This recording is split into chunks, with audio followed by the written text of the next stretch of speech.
وہ جوان جو ہی پروان چڑھا ان فوان شباب آیا تو اس کی پیشانی سجدے کے تقدس سے مالا مال ہو گئی، اس کی آنکھوں میں حیا اور شرم کے پہرے آ گئے، اس کے خیالوں میں پاکیزگی آ گئی، اس کی زندگی کے شب و روز نیکی کے ماحول میں بسر ہونے لگے، اس کی راتیں ذکر الہی میں، تلاوت کلام مجید میں اور دن یاد الہی میں روزے سے گزرنے لگے۔ وہ جوان جس کی جوانی اللہ کی عبادت میں گزری، کیونکہ جوانی اگر عبادت میں گزر گئی تو بڑھاپا تو پر نور ہے ہی ہے۔ سب سے مشکل مرحلہ زندگی کا جوانی کا ہے۔ شیطان زیادہ ورغلاتا ہے کسی شخص کو جب وہ جوانی کے مرحلوں سے گزر رہا ہوتا ہے۔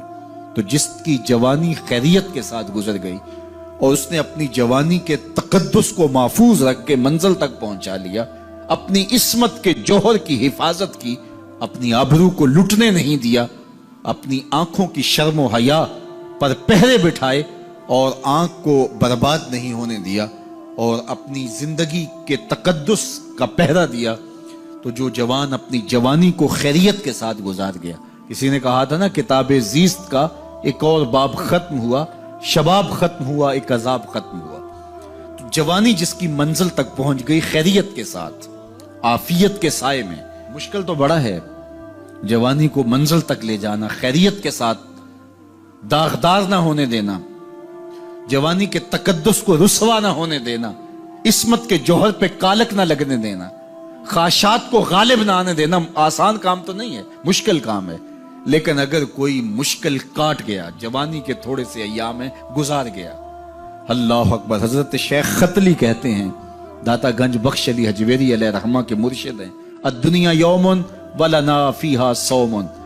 وہ کہتے ہیں دنیا ایک دن ہے، ہم روزہ رکھ کے گزار رہے ہیں۔ تو روزہ رکھ کے سارا دن گزر ہی جاتا ہے، دوپہر بھی آتی ہے گزر جاتی ہے، اور عصر کا وقت بھی آتا ہے گزر جاتا ہے، کھانے کا وقت بھی آتا ہے، چائے کا وقت بھی آتا ہے، سب کچھ ہوتا ہے لیکن گزر جاتا ہے، افطار تک بندہ پہنچ جاتا ہے۔ جس نے زندگی روزے کی طرح گزار دی، جس نے جوانی روزہ رکھ کے گزار دی، خواہشات کو بے قابو نہیں ہونے دیا، مشکل کام تھا لیکن اس نے مشکل کام کر دکھایا۔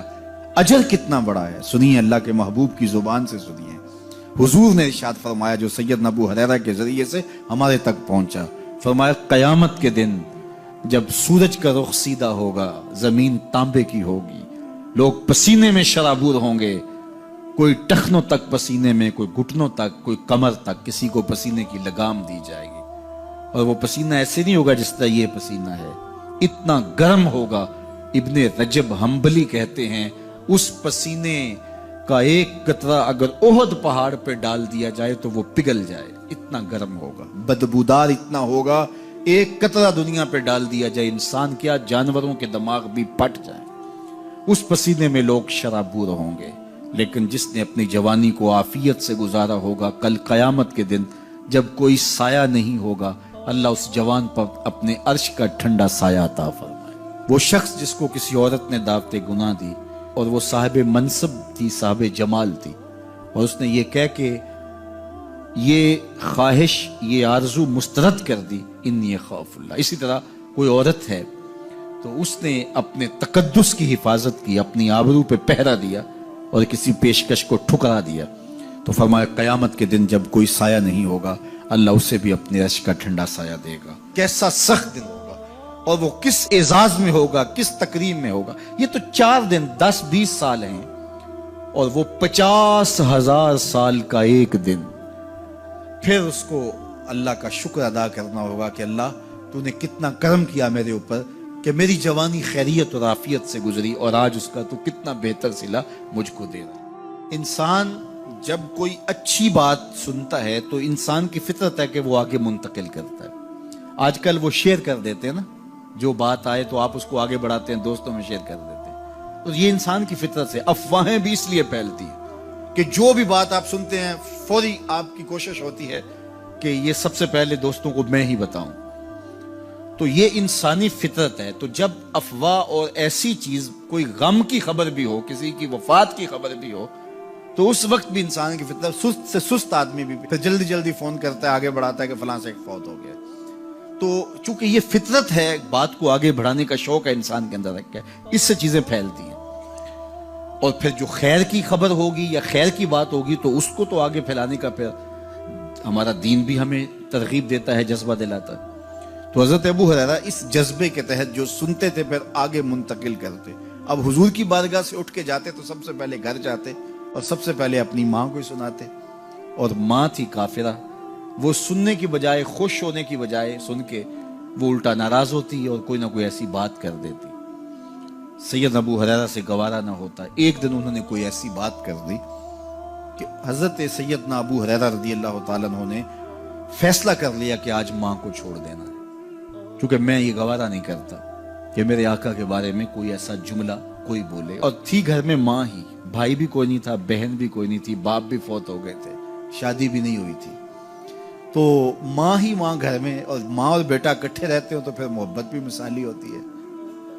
تو اب ماں ہی ایک رشتہ ہے مادی دنیا کے اوپر، تو حضرت ابو ہریرہ رضی اللہ تعالیٰ عنہ نے فیصلہ کر لیا کہ چھوڑ دینا ہے۔ چھوڑ کے گھر سے نکلے، لیکن دل ڈوب رہا ہے کہ ایک ہی تو رشتہ تھا وہ بھی گیا۔ افسردہ ہے، حضور کی خدمت میں پہنچے، دل و قلب و نگاہ کے مرشد اولین نے ابو ہریرہ کی اداسی دیکھی تو فرمایا ابو ہریرہ کیا بات ہے؟ تو حضرت ابو ہریرہ جس طرح بندہ پھٹ نہیں پڑتا، تو عرض کی حضور میری ماں کی ہدایت کی دعا کر دیجئے۔ ساری کہانی 2 لفظوں میں بیان کر دی، میری ماں کی ہدایت کی دعا کر دیجئے۔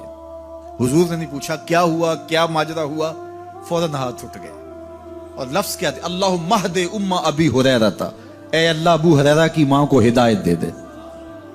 ادھر انہوں نے بے چینی سے یہ بات کہی، ادھر حضور کے ہاتھ اٹھے، پھر ان اٹھے ہوئے ہاتھوں کو خالی تو موڑا ہی نہیں جاتا، اجابت کا صحرا عنایت کا جوڑا، دلہن بن کے نکلی دعائے محمد صلی اللہ علیہ وسلم۔ تو حضور علیہ السلام نے ہاتھ اٹھا دی، حضرت ابو ہریرہ نے دوڑ لگا دی۔ کسی نے پوچھا ابو ہریرہ آج بڑی جلدی ہے؟ کہا آج ہی تو دیکھنا چاہتا ہوں، گھر پہلے میں پہنچتا ہوں یا حضور کی دعا پہلے پہنچتی؟ جا کے دروازے کو دستک دی، اندر پانی کے کھنکنے کی آواز آ رہی تھی جس طرح کوئی غسل کر رہا ہو۔ آواز دی تو آواز آئی، بیٹا ابو ہریرہ ٹھہرو، میں بھی آئی۔ کہا لہجے سے سمجھ گیا اس میں محمد عربی کی دعا بول رہی ہے۔ تھوڑی دیر کے بعد میری ماں آئی، تازہ آثار وضو سے، اور غسل کی وجہ سے ان کے جو ہے وہ بالوں سے قطرے ٹپک رہے تھے، اور لبوں پر میرے حضور کا کلمہ جاری تھا۔ اللہ اکبر، سیدنا ابو ہریرہ تیرے مقدر پہ قربان۔ ایک سفر میں حضور علیہ السلام اور اصحاب گامزن تھے کہ راستے میں قیام کیا تو ایک قبیلے کی صلح کروانے کے لیے حضور علیہ السلام تشریف لے گئے۔ وہاں کچھ تاخیر ہو گئی تو صحابہ نے حضرت ابو بکر صدیق کو کہا کہ حضور رک گئے ہیں تو نماز کا وقت جا رہا ہے، آپ نماز پڑھا دیجیے۔ تو حضرت ابو بکر صدیق رضی اللہ تعالیٰ عنہ مصلی پہ کھڑے ہو گئے۔ اب نماز شروع ہوگی، ادھر سے حضور بھی فارغ ہو گئے، تو آقا کریم تشریف لائے۔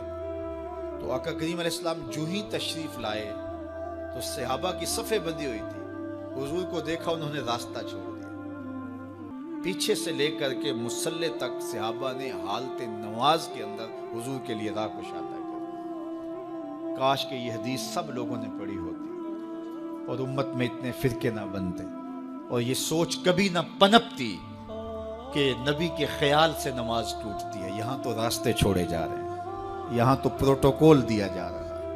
اللہ اکبر، اور یہ حدیث کہیں چھپی نہیں ہے، بخاری کے اندر چھپی ہوئی۔ اللہ اکبر، آقا کریم علیہ السلام تشریف لائے تو صحابہ نے راستہ چھوڑنا شروع کر دیا، نماز بھی چل رہی ہے اور حضور کا راستہ بھی چھوڑ رہے ہیں۔ بالکل حضرت ابو بکر صدیق کے پیچھے آ کے حضور کھڑے ہو گئے۔ ابو بکر لا یلتفت یمینا ولا یسارا، جب آپ نماز پڑھتے تھے تو نہ دائیں دیکھتے نہ بائیں دیکھتے، پوری توجہ انہماک ہوتا۔ وہ اپنی کیفیات کے جہان میں ڈوبے تھے اور حضور آ کے پیچھے کھڑے ہو گئے۔ صحابہ نے اپنے ہاتھوں کی پشت پہ ہاتھ مارنے شروع کر دیے۔ مقعن و تصدیہ، قرآن نے تالی لگانا، سیٹی مارنا، یہ شیطانی اعمال ہیں، لیکن ہاتھ کی پشت پہ ہاتھ مار کے متنبع کرنا یہ مختلف مواقع کے اوپر یہ جائز ہے۔ تو اب جب حضور آ کے پیچھے کھڑے ہو گئے اور صحابہ سمجھے کہ حضرت ابو بکر صدیق ایک استغراق کے عالم میں ہیں، ایک کیفیت کے جہاں میں ڈوبے ہیں، تو انہوں نے اپنے ہاتھوں کی پشتوں پہ ہاتھ مارنے شروع کر دیے۔ تو حضرت صدیق اکبر سمجھ گئے کوئی غیر معمولی واقعہ ہو گیا۔ دیکھا پیچھے حضور کھڑے تھے، اللہ اکبر۔ تو حضرت صدیق اکبر مصلی سے سرک کے پیچھے آنے لگے تو آقا کریم نے اشارہ کیا رکو نماز پڑھاؤ۔ سیدنا صدیق اکبر اس کے باوجود پیچھے آ گئے۔ کبھی ہوتا ہے حکم اور کبھی ادب آگے ہوتا ہے، اللہ اکبر۔ حضرت سیدنا علی المرتضیٰ رضی اللہ تعالی عنہ کو کہا نا حضور نے صلح حدیبیہ کے موقع پہ صلح نامہ لکھوایا جا چکا تو لکھا یہ محمد رسول اللہ اور قریش کی جانب سے ہے۔ تو عروہ نے کہا اگر محمد رسول اللہ مان لیں ہم تو پھر لڑائی کس چیز کی ہے؟ تو اس لیے محمد رسول اللہ نہیں محمد بن عبداللہ لکھا جائے۔ تو وہ اس بات پہ بضد ہو گئے، اور اگر ایسا نہیں ہوتا تو معاہدہ ٹوٹ رہا تھا۔ تو حضور نے حضرت علی المرتضیٰ سے کہا کہ چلو رسول اللہ کا لفظ مٹا دو۔ عرض کی میں تو نہیں مٹاؤں گا، میں تو نہیں مٹاؤں گا، یہ نام میں تو نہیں مٹا سکتا۔ پھر حضور نے خود مٹایا۔ اب یہاں حضور نے کہا ابو بکر رکو، لیکن حضرت ابو بکر نہیں رکے، پیچھے آ گئے۔ اور پھر حضور خیر مصلی پہ گئے، نماز ہوئی، سلام پھرا تو حضرت ابو بکر صدیق رضی اللہ تعالیٰ عنہ کو حضور نے کہا ابو بکر جب میں نے کہا تھا تم رکے رہو تو تم کیوں پیچھے آئے؟ تو سنو حضرت ابو بکر نے کیا جواب دیا رضی اللہ تعالیٰ عنہ۔ کروڑوں سلام، لاکھوں عقیدتوں اور نیاز مندیوں کے خراج ان کی چوکھٹ پہ عرض کرنے لگے ما کانا لابن ابی قحافہ ان یؤم رسول اللہ صلی اللہ علیہ وسلم۔ حضور ابو قحافہ کے بیٹے کی جرت کب ہوئی کہ رسول اللہ کے آگے کھڑا ہو کے نماز پڑھائے؟ یہ ابو قحافہ کے بیٹے کی ہمت کب ہوئی کہ رسول اللہ کے سامنے کھڑا ہو کے نماز پڑھائے؟ تو ادب پہلا کرینہ ہے محبت کے کرینوں میں۔ حضرت ابو بکر صدیق رضی اللہ تعالی عنہ نے اگر حضور علیہ الصلوۃ والسلام کی اطاعت اور حضور کی محبت، ادب، فرما برداری اور جانثاری کے انوکھے باب رقم کیے ہیں، لیکن حضور نے بھی ان کو جو اعزازات دیے۔ ایک خاتون آئی مسئلہ پوچھنے، آقا کریم نے فرمایا پھر آ جانا۔ اس نے کہا پھر آؤں اور آپ نہ ملیں؟ تو کہا میں نہ ملوں ابو بکر تو ملیں گے نا، اللہ اکبر۔ تو اپنے بعد اشارہ دے دیا ان کی طرف کہ میرے بعد میرا نائب ابو بکر ہے، اللہ اکبر۔ عزتوں کی مسند اور عزتوں کی معراج اور عزتوں کے مقام پہ سیدنا صدیق اکبر رضی اللہ تعالی عنہ کو بٹھایا۔ میرے والد گرامی رحمت اللہ تعالی علیہ نے پوری زندگی میں کوئی ایک تقریر بھی ایسی نہیں کی جس میں یہ اشعار نہ پڑے ہوں۔ جب وہ خطبہ پڑھتے تھے تو خطبہ پڑھنے کے بعد یہ اشعار پڑھا کرتے تھے، جس میں اس کی کیفیت ہے کہ جو حضور کے شہر میں جانے کے لیے تڑپتا ہے۔ ز مہجوری برآمد جان عالم، ز مہجوری برآمد جان عالم، تراہم یا نبی اللہ تراہم۔ کہ عرض کی جا رہی حضور آپ کی جدائی میں پورے جہان کی جان نکل رہی۔ ز مہجوری برآمد جان عالم، تراہم یا نبی اللہ تراہم، نہ آخر رحمت للعالمین، ز محرومہ چرا فارغ نشین، بروں سر از برد یمانی، کہ روئے تست صبح زندگانی۔ حضور اپنا سر انور اس یمنی چادر سے ذرا نکالیے، چونکہ آپ کا چہرہ انور زندگی کی صبح ہے، زندگی کی بہار ہے۔ ادیم طائف نعلین پاکن، شراکز رشتہ جاں ہائے ماکن۔ اللہ اکبر۔ جامی علیہ رحمہ کا انداز کتنا دل آویز ہے۔ وہ کہتے ہیں حضور آپ طائف کے بنے ہوئے چمڑے کے جوتے پاؤں کی زینت بنائیں۔ آپ جوتے جو پہنے وہ طائف کا مشہور چمڑا ہو اور اس کے بنے ہوئے۔ شراکز رشتہ جاں ہائے ماکن، اور اس کے اندر جو تسمے ڈالیں وہ جامی کی جان کے ڈالیں، جامی کے چمڑے کے نہیں، جامی کی جان کے تسمے ان نالین میں ڈالیں جو آپ طائف کے بنے ہوئے نالین زیب تن کریں۔ وہ ایک شاعر کہتا ہے عربی کا کہ یا لیتنی کنتو تربت ایبتکم فلتسمت نعالک ذاک کدی۔ کاش میں مولوی نہ ہوتا، وہ بہت بڑا شیخ الحدیث گزرا ہے، تو وہ کہتا ہے میں کاش شیخ الحدیث نہ ہوتا، میں مولوی نہ ہوتا، مدینے کی گلی کی مٹی ہوتا، حضور گزرتے طلبوں کو چوم لیتا۔ چے باشد گر کنی سوئے نگاہے، ہمیشہ گر نہ باشد گاہے گاہے، نگاہے یا رسول اللہ نگاہے، صد ہزاراں جبریل اندر بشر، بہر حق سوئے غریبہ یک نظر، یا رسول اللہ انظر حالنا، یا حبیب اللہ اسما قالنا، اننی فی بحر غم مغرق خذ یدی ساحل لنا اشکالنا، یا صاحب الجمال و یا سید البشر من وجهک المنیر لقد نور القمر، لا يمکن الثناء کما کان حقہ بعد از خدا بزرگ توئی قصہ مختصر۔ ساری کہانی آ کے یہی ختم ہوتی ہے، تو یہ میری اور آپ کی سعادت مندی ہے۔ اللہ کی توفیق سے آپ کے لیے اور آپ میرے لیے محبت اور دعا کے جذبات رکھتے ہیں، اور ہم ایک دوسرے کے لیے دعا گو ہیں کہ آج میں حاضر ہوا ہوں اور آپ نے جو ہے وہ میرے لیے اپنی آنکھوں کی چمک اور محبت پیش کی ہے۔ اللہ یہ دن آپ کو بھی نصیب کرے۔